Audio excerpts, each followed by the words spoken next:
Yo,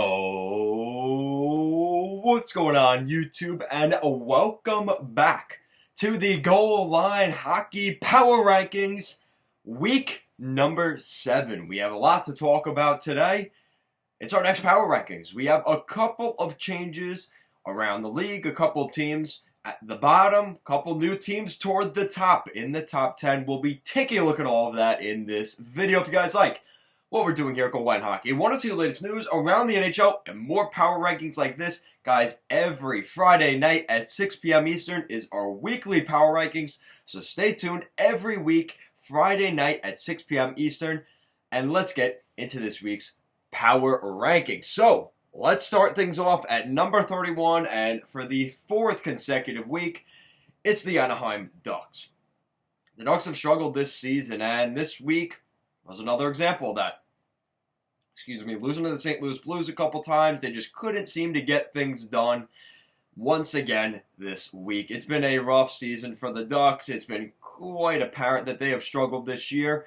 And for the most part, they will struggle for most of this season. They are, I believe, 2-7-1 this season right now over the last 10 games. It's been a struggle for the Ducks, and they're on a 3 or 4 game losing streak. It's just been brutal as a Ducks fan. Very hard to stay up and watch these Ducks games here on the East Coast, but we're still repping the boys despite what a rough season it has been for the Ducks. The future is looking bright, though. Trevor Zegras is starting to at least add some offensive threat to this Ducks team, so if there's anything to be excited about, it is that at least. Hampus Lindholm is now out for the rest of the regular season, which is terrible news for the Ducks. A big defenseman that they lose back there. And it kind of changes the dynamic of this team moving into the rest of the season. At number 30 in this week's Power Rankings, moving down a couple of spots, is the Buffalo Sabres. The Buffalo Sabres suck, guys. Let's just get this out of the way. The Sabres have been awful, and this is going to be brutal. They play the Islanders 2 more times this weekend. They got beat by the Islanders last night. Matt Martin with 2 goals. The Buffalo Sabres just seem lost. They just seem completely dead in the water right now, and it's been frustrating for Sabres fans. Taylor Hall finally picks up his second goal of the season since his first game with the Sabres. That's when he got his first goal. He's gone, I think, 18 games without an NHL goal. So the Buffalo Sabres are in a heck of a predicament. Eichel's situation has been thrown out there now for a couple of weeks. He was injured. He came back. Now the trade rumors are out there. Rasmus Ristolainen is finally back in the lineup for the Sabres, which is good news. But again, it just seems like injury after injury after injury. Linus Ullmark is out for the rest of the season. It's a never-ending situation. Brandon Montour, Jake McCabe. Really tough spot for the Buffalo Sabres. Again, I think they're going to find themselves here for the rest of the season at this rate, but who knows, right? At number 29 is the Dallas Stars. Now, the Dallas Stars are an interesting spot, too, because they started this season off very good. They played very well those first couple games coming back from COVID and shit the bed since then. Let's be honest, the Dallas Stars have really dropped off in my power rankings. They were pretty high even last week in the top 15, and they have really taken a nosedive in this week's rankings because we're seeing a consistent pattern. Another team like the Ducks, I believe they're 3-6-1 over the last 10 games. That's not good enough. That's not good enough to get into the postseason. Sure as hell not good enough, especially in this surprisingly competitive Central Division, which we see Tampa, Florida, Chicago, Minnesota. Is Minnesota in the Central? No, my bad. They're in the Honda West. The Carolina Hurricanes, the Blackhawks. So a team like Dallas falling behind in this division is going to really hurt them. And I think this is a spot where, if I'm a team like Dallas, I'm thinking, what's the best way to get out of this? It just seems like they come out of the game really slow. And I saw last night in their loss to Columbus, they were talking a lot about this team just comes out of the gate really slow, and then the second half of the game, they play pretty good. Well, you have to remember 2 different factors. The other team's going to let off the gas when they're up 3 goals, and you almost have to show a little bit of pushback. So the Dallas Stars have just not shown up on time. There's been a lot of issues with injuries recently, so guys have been in and out of the lineup. I get that. But John Klingberg said it best on their interview last night. We have to be better. At the end of the day, that's just how it is. And that's kind of been the spot for the Dallas Stars. Again, this is a team that goaltending has been a little bit rocky this season compared to last year. And is the magic run over in Dallas? They may be seeing a miserable turn for the worse as they sit third last in our power rankings. At number 28, yes, they are ahead of the Dallas Stars. Here is the Detroit Red Wings. Now, the Detroit Red Wings are still in their own issues as well. They got blasted by the Blackhawks earlier this week. And we are seeing the Red Wings continuing the rebuild. But at least, compared to these other three teams I've already mentioned, they seem to be trying the hardest. And I think the Red Wings are in a spot where they have the work ethic. And they have decent goaltending. Jonathan Bernier has kind of turned a corner here recently. Kind of the flip opposite of what we saw through the first 10 games of the season. We're seeing the opposite here with Jonathan Quick and Thomas Greiss. Thomas Greiss was really great in the start of the season. And since then, it's been kind of the Jonathan Bernier show. Since then, again, the Red Wings, they're rebuilding. This is just how it works, but hopefully they start to get things going. Anthony Mantha seems to be playing a little bit better, but we need more out of Mantha. And the Red Wings, again, they're going to continue their rebuild. At number 27 is the Vancouver Canucks. Now, again, I consider all these teams in a very low category, if I'm going to be honest. But the reason the Vancouver Canucks are ahead of a team like Detroit or Dallas really comes down to, I hate to say it, they beat, quite honestly, the best team in my power rankings last week in Toronto, and in a pretty good game overall. Jake Virtanen, hello, he has 3 goals on the season now. Going into last night, he had 1 goal. He picked up 2 goals in 1 game, and he went, I think, 18 games without a goal. So, really, a huge turnaround for Jake Virtanen. A very promising sign. Maybe he turns the corner here. Maybe it was just a one-off game. But again, they need more production from those guys. Thatcher Demko played on his head against the Leafs last night. They need to see more of that moving forward if the Canucks even want a sniff of a chance at the postseason. But I hate to say it at this point, maybe too little too late for the Canucks. At number 26, we're heading to the Big Apple, the New York Rangers. Now, the Rangers have kind of turned a corner here recently. Now, to be fair, they've played the New Jersey Devils, the Flyers, the Capitals, so they've been beating some decent teams in that division. Now, the caveat to that is this going to last? How long is this going to last? You know, we're seeing Pavel Buchnevich on a 5 or 6 game point streak. We're seeing finally Alexi Lafreniere starting to get on the board, which I'll be making a video this weekend about Laf. He's finally scoring goals. Him and Buchnevich are getting things going. Mika Zibanejad, though, Chris Kreider, they're still struggling for the New York Rangers. And in between the pipes, they've had average goaltending. Maybe a little bit even below average. If they are able to pull up some of those stats in between the pipes, as well as getting some production from the big boys, the New York Rangers could easily find themselves back in the conversation for the playoffs. But again, teams like Pittsburgh, the Islanders, the Flyers, the Bruins, the Caps are starting to kind of build that gap up between them and the New York Rangers. So we'll see what happens here, but the Rangers still remain in the chase, but as a fringe team at this point. At number 25, we head to Ottawa, the Ottawa Senators. Now, the Ottawa Senators are an interesting team because the Senators, they kind of have lost a step again. They lost big last night to the Calgary Flames, a team that seemed desperate going into that game. You had a feeling that could be a bloodbath for Calgary, and that's what we ended up seeing. The AC/DC music playing in Calgary 7 times after the Flames just bombarded Marcus Hogberg. Goaltending has been an issue for Matt Murray and for Marcus Hogberg. There was like a week stretch where we saw some good play from Matt Murray. But other than that, it's been a pretty brutal season in between the pipes for the Senators.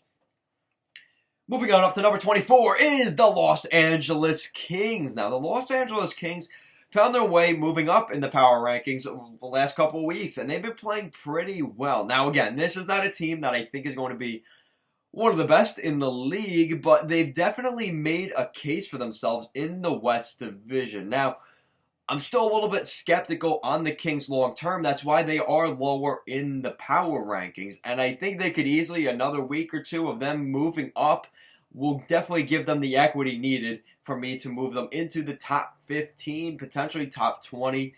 in my next power rankings. So we'll see what happens. The LA Kings, like I said, goaltending is huge. You need Cal Peterson and Jonathan Quick on their game, and you need to score some goals. And that's been an issue for the Los Angeles Kings, but they seem to be getting it done right now. Moving on up to number 23 in our rankings this week is the Nashville Predators. The Nashville Predators seem to get a little bit of a bump every time they play the Columbus Blue Jackets, but unfortunately, not playing the Blue Jackets all season. They struggle against teams like Florida, for the most part, teams like Tampa Bay, Chicago. So there is a little bit of concern for the Predators in terms of their ability to match up with the other teams in their division. Carolina. So Nashville, again, they're a team, I think they're going to miss the postseason. They're likely going to be sellers at the deadline this year.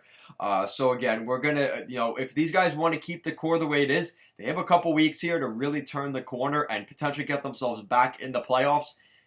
If not, David Poile has got to make some tough decisions and potentially trade some guys away as soon as this year's trade deadline. Moving on up to number 22 in our rankings this week, we've got the New Jersey Devils. Now, the Devils have definitely fallen off a little bit since they came back from COVID. Obviously, Nico Hischier being removed from the lineup once again after being named captain. He's out with injury for the second time now. So this is a tough start to the season. He just signed that big contract. I'll be making a video about him this weekend as well. So the New Jersey Devils, again, they got lit up by the Rangers last night, losing 6-1. Mackenzie Blackwood not looking that great, but let's be honest, the chances that the Rangers were getting, they were scoring on the few opportunities they had. The Devils played a fairly good game. You could argue they played a pretty good game against the Buffalo Sabres in some of those losses. But at the end of the day, you have to win the hockey game. And for the New Jersey Devils recently, that's been a bit of a struggle. Moving on up to number 21, it's the Columbus Blue Jackets. Now, the Blue Jackets are in a weird spot. They have struggled on their behalf in that Central Division and seem to be on the outside looking in terms of playoffs. With the emergence of the Blackhawks in the Central Division, you've got Florida, Tampa, Carolina, who are the three big dogs, and that fourth spot kind of being wide open between Dallas, Nashville, and the Columbus Blue Jackets. And I hate to say it, it looks like Columbus is on the outside of that looking in, and again, we're seeing some of the same issues with this team both since the Line trade. They're scoring goals. Jack Roslovic is playing well, but the goaltending injuries have really hurt this team, and there's just certain things about the Blue Jackets that it doesn't fundamentally seem to be working. So we'll see what happens here with the Blue Jackets. Like I said, I think they're going to be sellers at this year's trade deadline, maybe David Savard. But other than that, the Blue Jackets are going to stay pretty much on course. And I think the Blue Jackets, again, they're just waiting to see what happens right now because maybe they go on a run next week and they end up back in a playoff positioning. So we'll see what happens there. At number 20 is the San Jose Sharks. So we've got all the California teams done at number 20 in our rankings. Congrats. The Sharks have had a rough start to the season. They, obviously, all those road games, it definitely didn't help them too much. Their record was pretty good considering they were on the road for that length of time. But now they've come back home and they've struggled a little bit. They lost to the Blues earlier this week in that game with Binnington. Not a great performance by the Sharks, giving, I think it was 11 goals in that game overall, like 6 goals in the third period. Absolutely insane. I think the goaltending has been an issue for the Sharks. Again, defense, they are very offensive-minded, and under Bob Boughner, they do that a lot, and it does affect them in terms of their defensive play. They give up a lot of goals, so they have to score a lot of goals, and that's where you end up in that game where you had with the St. Louis Blues. At the end of the day, they lost the game anyway, so something to keep an eye out with the Sharks. And number 19 is the Calgary Flames, heading north of the border into Alberta. Now, the Calgary Flames, very concerning going into last night's game. They played the Ottawa Senators. They had to find a way to beat the Ottawa Senators. There was just no way around it. And they did exactly that, beating them 7-2. Really playing the hell out of the Ottawa Senators from the limited game action that I watched in the third. Ottawa had already been stomped on by that point, but Calgary, give them credit. They did not let off the pedal in the third period. That's the kind of hockey we need to see from the Calgary Flames moving forward. David Rittich on his game. Jacob Markstrom with his injury is definitely going to be an issue. Once he comes back healthy, the Calgary Flames will get things going again. But again, they need more goals from the top guys. That's why they want to look at some of these top players in the trade deadline possibility, guys like Philip Forsberg, Jack Eichel. There's a reason these names are thrown around, and that's because the Calgary Flames need another scoring threat.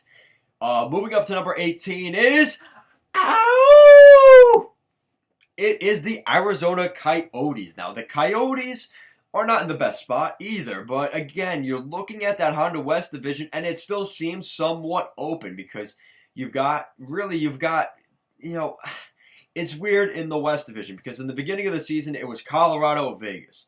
Now we're seeing Minnesota slip into that conversation, and now we're even seeing teams like LA kind of jump in and be a threat. St. Louis. So you've got, let's be honest, it's going to be Colorado, Vegas, and St. Louis in some order, and then the fourth spot is going to be LA, Minnesota, or potentially Arizona, and maybe even San Jose. But I think San Jose and Anaheim are kind of slipping out at this point. But that leaves Arizona still in the running, and they played pretty well recently.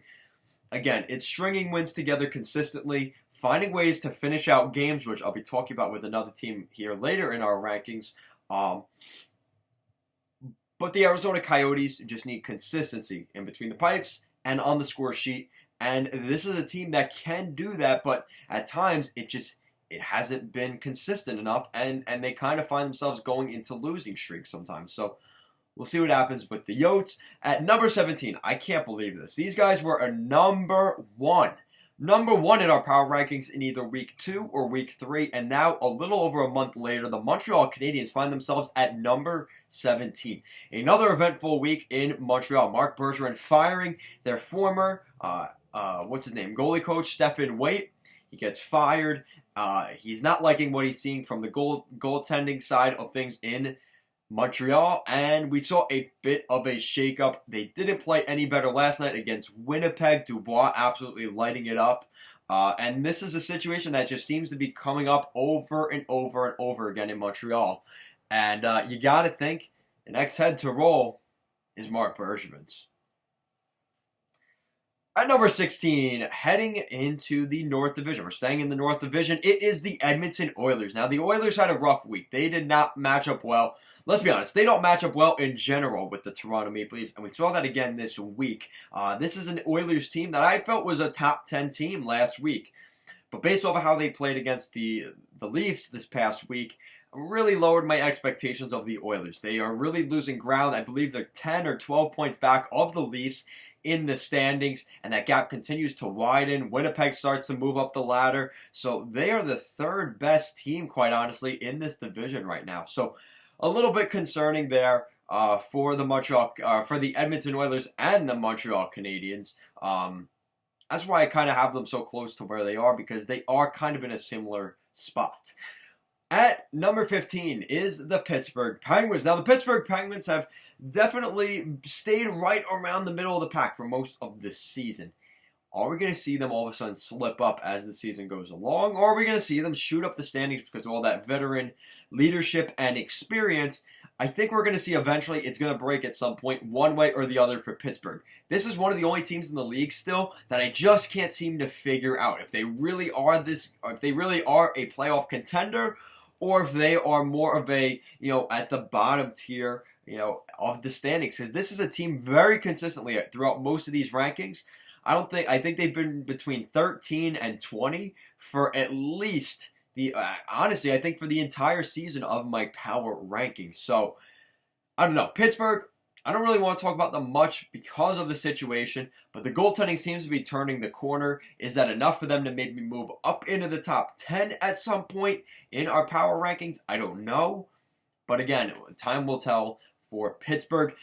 Looking at the other Pennsylvania team, yes, it is the Philadelphia Flyers. Now, the gap between Philly and Pittsburgh right now has definitely definitely gotten closer because you've seen Pittsburgh kind of rise up a little bit and Philadelphia kind of lower themselves. Really, since before, with COVID and everything, it really affected the Philadelphia Flyers. So the win last night against Pittsburgh absolutely affected the rankings between the two of them next to each other. Philadelphia obviously winning that game, in comeback fashion. Let's remember that too.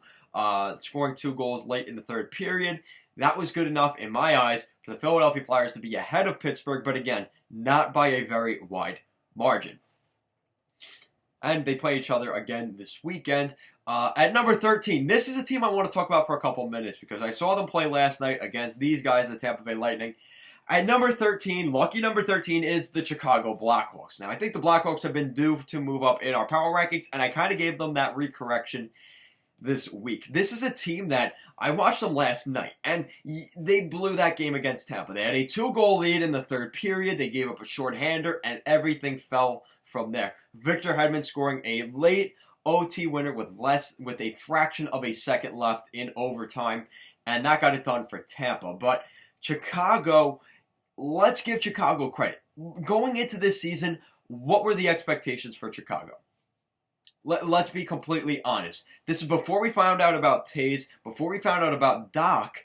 It was Stan Bowman's a bad GM, and this isn't going to work, and this team sucks on paper. And I agree with that. Going into this season, I was like, yeah, there's going to be a bottom feeder team. They're kind of rebuilding, and we're kind of going to see a changing of the guard. But no, it's the same guys in Chicago, just in different roles, or a changing of the guard, but still some of the old guys like Patrick Kane still there.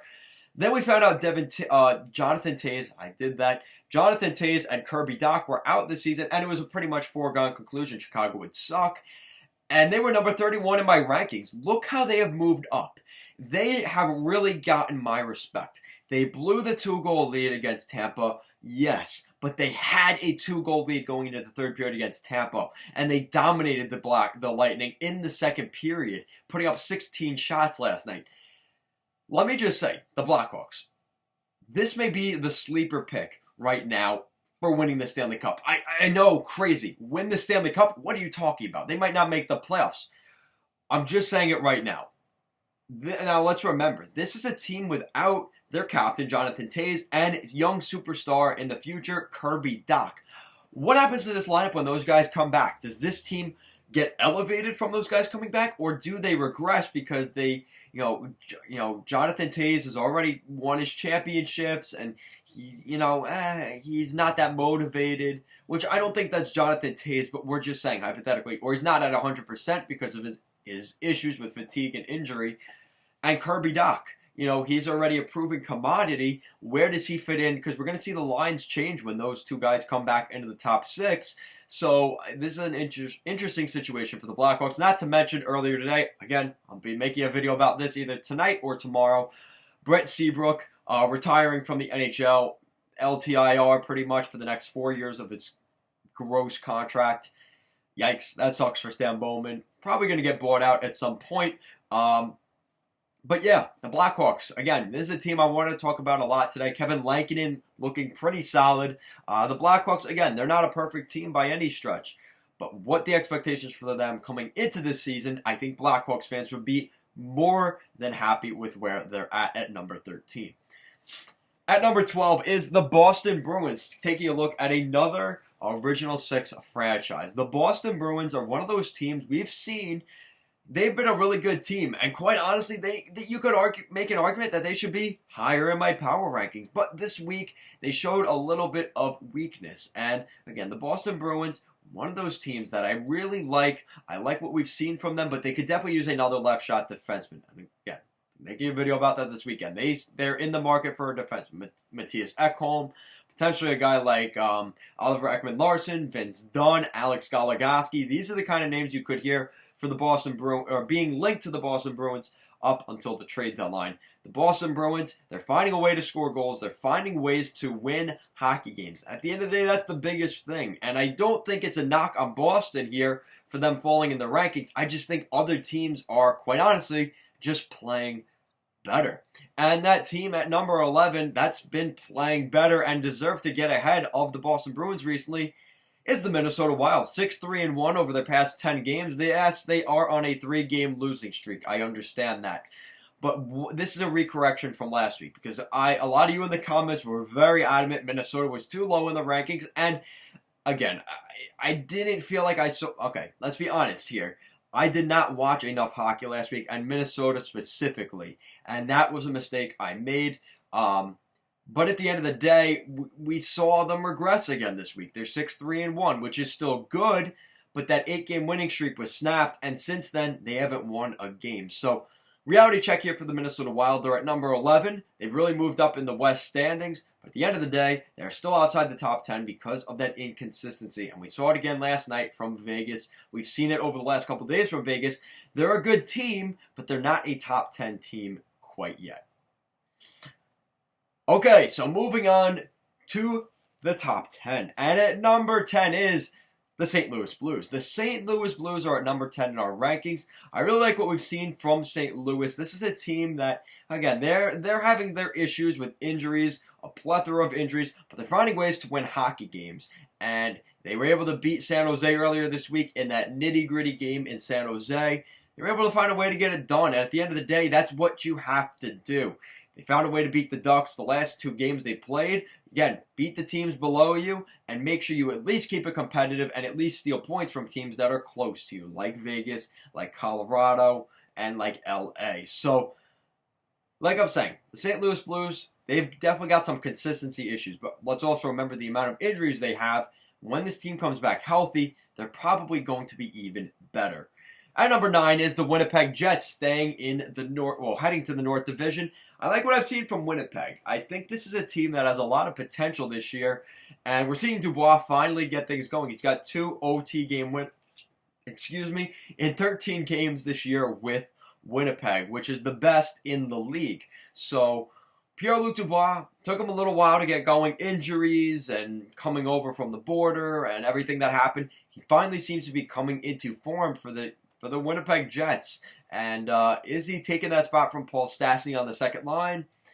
Maybe, maybe not. But I really like what I've seen from the Jets over the past 2 weeks. At number 8 is the Colorado Avalanche, heading back out to the Honda West Division. I really like what I've seen from the Avalanche. Again, this is a team that, really what I like about the Avalanche is we're seeing a team that's kind of, developing as we're watching it, especially some of those young defensemen like Connor Timmins, Bowen Byram, even guys like Kel McCarr, Ryan Graves, even a guy like Devin Tays. Those guys are still developing, and watching them grow from the beginning of the season in that first game where they got spanked by St. Louis, they've really turned the corner since then. And I really like what I've seen from Colorado. Philip Grubauer in between the pipes has been unbelievably good, and this is what they needed. And they find themselves really at this point as a playoff team in the West Division.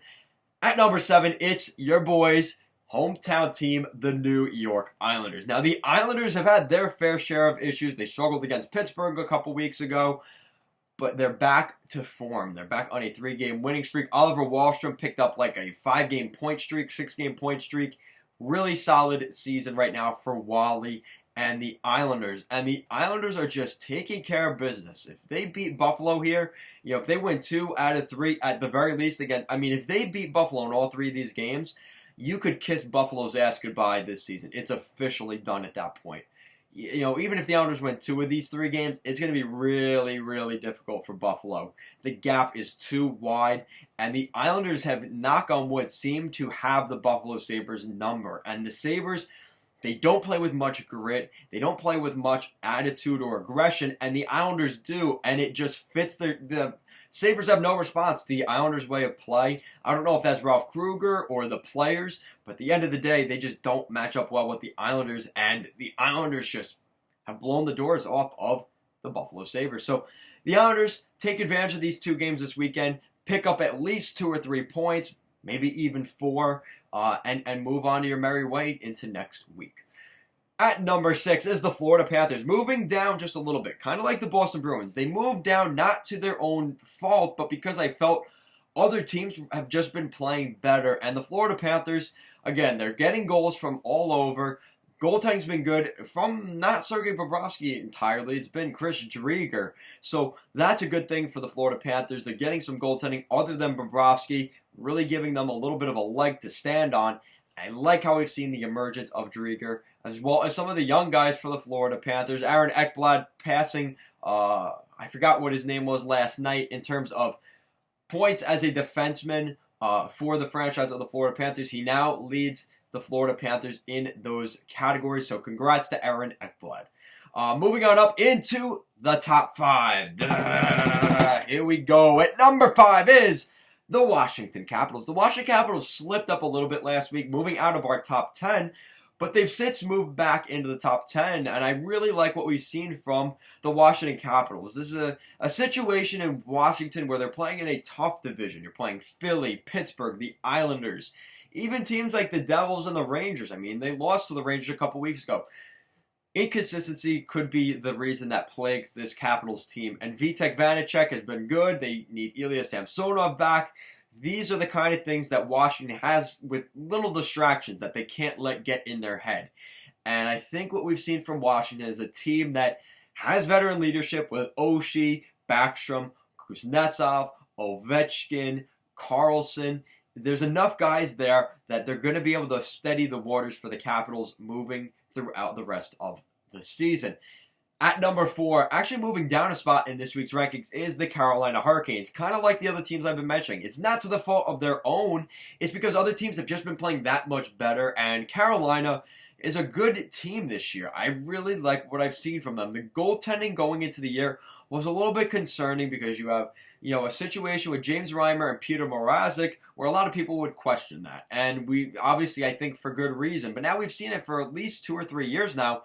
That goaltending is pretty good. I think Carolina benefited from going into the Central Division, which may be which, let's be honest, is a weaker division than the Beast of the East in the Mass Mutual East Division. So I think Carolina benefits from that. They have unbelievably clean jerseys. What more can you really ask for, right? Moving on to number 3. Moving down. They were actually number 1 in our Power Rankings a couple weeks ago. Actually, last week. They are now down to number 3. And it was mostly because of that loss to Vancouver last night. But again, that was a one-off situation. But again, the gap between 1 and 3 is so small. That loss to Vancouver is just that much of a factor for Toronto moving down. Jesus. Yikes. See, that's what happens when you talk for a half hour straight. And thank you guys to the people that have stuck around for this Power Rankings. I really do appreciate it. Yeah, the Leafs, again, they are playing well. And they've had their issues in between the pipes the last couple years. They finally seem to have it with Freddie Anderson and Jack Campbell. They're winning games. They're dominating the North Division in pretty much all facets. Nobody really seems to be competing with them. Maybe Winnipeg. But they destroyed Edmonton this week, which you could consider was one of those top caliber teams. They've obliterated Ottawa and Vancouver. Really, even to an extent, Calgary. The only real kryptonite here is maybe the Winnipeg Jets and even the Montreal Canadiens. They kind of knocked their doors off a couple weeks ago as well. So Toronto may run away with this division. Now, everybody's going to say, let's see what they do in the playoffs. What do they do in the quarterfinals? Because the North Division was shit anyway. These are the arguments Toronto's going to hear. Until they get to the conference finals or the Stanley Cup final, nobody's going to take the Maple Leafs seriously, and that's just honestly how it works. So, again, good stuff from Toronto. They're at the top of the standings. Good start, especially better than how they started this season or a couple weeks ago. But let's be honest, reality check, you got to do it in the postseason. And that's where the Leafs are at right now. At number 2 is the Vegas Golden Knights. Now, they actually moved up a couple spots. They gained my respect this week for the way they handled the Minnesota Wild. They beat the Minnesota Wild, quite honestly, in a couple of different ways. They didn't, they had the lead in the third period in one game, and they found a way to beat them. They were down a goal in the third, actually down 2 goals in the third period in the other game, and Mark Stone gets the OT winner. They're able to find different ways to beat good opponents in that Honda West division, and Vegas is just taking care of business, beating up on Anaheim, beating up on LA, San Jose. They've had struggles a little bit with St. Louis and Colorado. I think kryptonite here is for the Colorado Avalanche, But again, Vegas, if they do good this year, they're just worried about making the playoffs right now. And if they can do that, they don't have the really who you could argue in Robin Lehner as the 1A, 1B option behind Marc-Andre Fleury. Thank God Fleury has played as well as he has. But losing Robin Lehner definitely hurts the Blackhawks. He's not there anymore. The Vegas Golden Knights. So we'll see what happens. They're going to have to throw somebody in eventually other than Marc-Andre Fleury. So we'll see how the Golden Knights play without Fleury in the lineup. Again, Fleury is 36, 37 years old, so he's not a young boy anymore. Even though he looks like he is, he doesn't seem like he ever ages, especially with his reflexes. But they're going to have to figure it out. We're going to have to find out how good their backup is. Their third goaltender in the depth chart is going to be a huge factor here down the stretch for Vegas. And that leaves us at number 1. Who is the number 1 team in Kevin Forte's Week 7 Power Rankings? Good question, and we're going to answer that. Now, if you haven't picked up on the fact that I'm wearing a Tampa Bay Lightning jersey, and they aren't in our Power Rankings yet, I haven't talked about Tampa, you could assume that they are at number 1 in our Power Rankings, and you'd be correct. The Tampa Bay Lightning are number 1 in our Power Rankings this week. Listen, Tampa Bay showed me, well, even last night, against a Chicago team, okay, they should beat those guys, but Chicago is playing different right now. They are a very hot team. Now, is it going to last the rest of the season? I don't know. But I have gained a lot of respect from Chicago. And the fact that Tampa Bay, again, they're known for giving up goals in the third period because they have 2, 3, 4 goal leads. Last night was different. They were down 2 goals at the United Center in Chicago, and they came back and won the game late in overtime. Victor Hedman, with a fraction of a second, wins it for the Lightning. And this is the kind of stuff where Tampa Bay, yes, they had a shitty second period. I'll agree to that. Against Chicago, they should be beating that team. But Tampa Bay found a way to come back from that. And that's what really good hockey teams do. You know, it's easy when you're up 3 or 4 goals going into the third period every game. It's a little bit more difficult when you're playing a hot team that has a good goaltender, you know, a decent goaltender in Kevin Lankinen, and they have a 2-goal lead, and you have to come back. And that's not easy for the Lightning. Now, Andrei Vasilevsky's shutout streak did come to an end at like almost 4 games, which is absolutely amazing for Vasi. But the Lightning, everything is firing on all cylinders. They're scoring goals from Stamkos again. They're scoring goals from the depth up front. They're getting goals from the back end with Victor Hedman and just solid defense overall. And obviously in between the pipes with Vasi, they've just been so good. And this is a team, they won the Cup last year. I wouldn't be in the slightest bit shocked if they won again this year, guys. Tampa Bay is for real. This team, I love what I've seen from them. I have a lot of Tampa jerseys. I love the Tampa Bay Lightning. And they're finally getting their due. They're finally getting their respect from the league. And they are at their prime right now. How long will it last is a good question, but as of right now, they are in a window. And with Vasilevsky playing the way he is, with Victor Hedman, Steven Stamkos, the top guys playing the way they are, Tampa Bay is going to be a very, very big threat come the 2021 NHL playoffs. So guys, that is it for our power rankings. Now, again, I apologize. We don't have the template here for you guys to actually visually see my power rankings. So that gives you guys an incentive to check out our Instagram and Twitter, where I will be posting this week's Power Rankings template, so you guys can actually look at my weekly template that I put on throughout the video, because obviously I'm not able to edit my videos right now. So once I get my MacBook Pro back, I will be able to do that again, so you guys can see the templates throughout the video. The channel's doing very well over the last 2 days. I think I gained like 10 subscribers yesterday, which I was like, holy shit. But obviously, that's because a large part of you guys are subscribing. So if you are not subscribed already, make sure to give a big thumbs up and an even bigger subscribe down below to support the channel. And guys, let me know in the comments down below. Do you agree with my power rankings? Do you disagree with my power rankings? Make sure to check that out in the comment section down below. And guys, every Friday night at 6 p.m. Eastern Standard Time, we are going to be taking a look at our weekly power rankings. Every Friday night at 6 p.m. Eastern. I'll see you guys next week, and I'll see you later.